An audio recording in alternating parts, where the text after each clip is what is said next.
नमस्कार शेतकरी बंधूंनो, कृषी समृद्धी या यूट्यूब चॅनलमध्ये तुम्हा सर्वांचं स्वागत आहे. सध्या स्थितीमध्ये आपल्याकडं कापूस जवळपास 15 ते 20 दिवसाचा झालेला आहे आणि बऱ्याच ठिकाणी कापसामध्ये तण नियंत्रण करणं चालू आहे. म्हणजे हातानं निंदण असेल किंवा तणनाशक मारून, पाळ्या वगैरे मारून आपण तणाचं नियंत्रण करतच आहे. सोबतच आपल्याकडं निंदण झाल्याच्या नंतर किंवा पाळी मारल्याच्या नंतर आपण खताचा पहिला डोस टाकत असतो. मित्रांनो, बऱ्याच ठिकाणी प्रश्न पडतात की कापसासारख्या पिकामध्ये पहिला खताचा डोस आपण कोणता घ्यायला पाहिजे. तर त्याबद्दल सविस्तर माहितीचा व्हिडिओ आपण आपल्या चॅनलवर टाकलेला आहे. तो जर तुम्ही पाहिला नसाल तर कदाचित तुम्ही तो चॅनलमध्ये जाऊन पाहू शकता. त्याची लिंक डिस्क्रिप्शनमध्ये दिलेलीच आहे. तसंच मित्रांनो, कापूस पिकामध्ये पहिली फवारणी कोणती करायला पाहिजे, कुठल्या औषधाचा वापर करायला पाहिजे, त्याचा काय डोज आहे आणि एकरी किती पंप पडायला पाहिजे, याबद्दल आपण आज या व्हिडिओच्या माध्यमातून माहिती घेणार आहे. मित्रांनो, कृषी समृद्धी या यूट्यूब चॅनलवर आपण जर नवीन असाल तर चॅनल सबस्क्राईब करून घ्या आणि व्हिडिओ जर आवडला तर नक्कीच आपले जे कापूस उत्पादक शेतकरी आहे त्यांच्यापर्यंत हा व्हिडिओ पाठवा. मित्रांनो, कापसामध्ये पहिली फवारणी आपल्याला रस शोषण किडीच्या नियंत्रणासाठी करणं गरजेचं असते. यामध्ये आपण इमिडाक्लोप्रिड 17.8% मार्केटमध्ये बऱ्याच कंपन्यांकडे उपलब्ध आहे.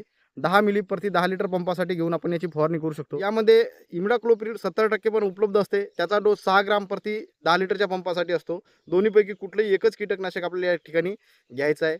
मित्रांनो, कापसामध्ये सुरुवातीच्या अवस्थेमध्ये चांगली वाढ व्हायला पाहिजे, फांद्याची संख्या वाढायला पाहिजे, म्हणजे फुटवे चांगले यायला पाहिजे आणि मुळ्यांचा विकास चांगल्या पद्धतीने झाला पाहिजे. यासाठी आपण दुजोर 50 ग्राम प्रति 10 लिटरच्या पंपासाठी घेऊन देखील फवारणी करू शकतो. मित्रांनो, दुजोर घेतल्यामुळं आपल्याला कापसामध्ये सुरुवातीच्या अवस्थेमध्ये चांगला कलर येईल, पानाची साईज, पानाची ग्रीनरी असेल, पानाची जाडी असेल, सोबतच आपल्याला फांद्याची संख्या असेल, मुळ्यांची संख्या असेल, झाडाची वाढ असेल, ह्या सर्व गोष्टींमध्ये आपल्याला या ठिकाणी डिफरन्स पाहायला मिळणार आहे.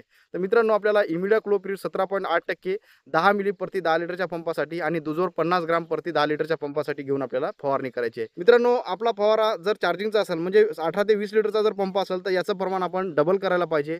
तेव्हाच आपल्याला या ठिकाणी चांगले रिझल्ट येतील. मित्रांनो, फवारणी करते वेळेस आपल्याला स्वच्छ पाणी घेऊनच फवारणी करायची आहे. कारण आता पहिल्या पाण्यानं डवाला वड्याला पाणी आलेलं आहे.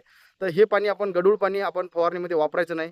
कारण या पाण्याचा pH जास्त असतो आणि आपल्याला पाहिजे तसे रिझल्ट या ठिकाणी पाहायला मिळत नसतात. तर मित्रांनो, फवारणी करते वेळेस काही गोष्टीची आपल्याला काळजी घेणं गरजेचे असते. तसंच मित्रांनो, आपल्याकडे बऱ्याच ठिकाणी आता कापसामध्ये, सोयाबीनमध्ये किंवा हळदीमध्ये आपण तणनाशक मारणं चालू झालेलं आहे आणि कापसाची फवारणी करण्यापूर्वी जर तणनाशक मारलेलं असेल सोयाबीनमध्ये किंवा कापसामध्ये, तर ते तणनाशकचा फवारा आपण स्वच्छ धुवून घ्यायला पाहिजे. कारण बऱ्याच ठिकाणी सोयाबीनमध्ये पूर्व उगवणीचं तणनाशक देखील मारलेलं आहे. तो फवारा आपण चांगल्या प्रकारे धुवून घ्यायचा आणि त्यानंतरच आपल्याला कापसाची पहिली फवारणी करायची आहे. तर मित्रांनो, कापूस पिकामध्ये पुढील फवारण्यांच्या व्यवस्थापनासाठी कृषी समृद्धी हे यूट्यूब चॅनल तुम्ही सबस्क्राईब करून ठेवा. तोपर्यंत धन्यवाद.